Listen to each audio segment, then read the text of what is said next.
What do I do when my child has ear pain?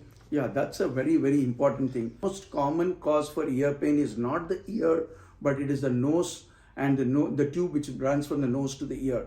That gets blocked, and that's the reason for the ear pain. So what do we do when the child is having ear pain?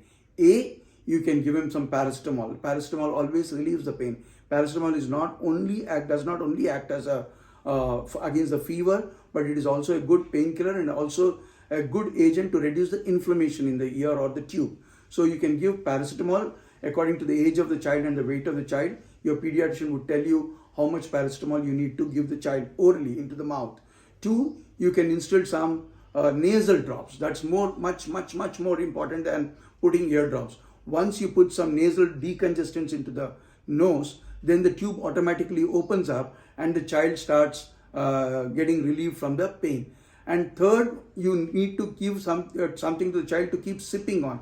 The more he keeps sipping on something or keeps chewing or sucking on some lozenges, your tube keeps on opening up and the pain will automatically subside. If you normally see the child starts off with an ear pain, he cries for about 2 to 3 hours and then settles down.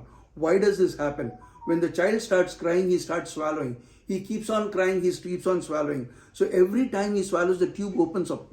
It opens up and all the fluid drains back into the nose and the child is relieved of ear pain. It's not so much because of the drops you have used. It's not so much because of the paracetamol, but the child's crying and swallowing continuously, it itself opens up the eustachian tube. That's the tube from the nose to the ear, and that relieves the pain. So the child gets up in the middle of the night, he cries for 2 to 3 hours he disturbs your sleep, but by 4:35 early hours of the morning, he goes into a sound sleep because his tube would have opened by then.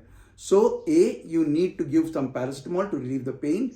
B, some decongestant drops in the nose to kind of open the tube, and give him something to sip upon or to chew upon, some lozenges, and that would relieve the pain most often. I don't think you require to put any kind of ear drops to immediately relieve the ear pain. It's more a psychological relief for the parent and for the child to be putting some drops. And if that is so, then you can put any softener which you have into the ear, just for the child to be satisfied, to satisfy yourself that hey, we have used something into the ears.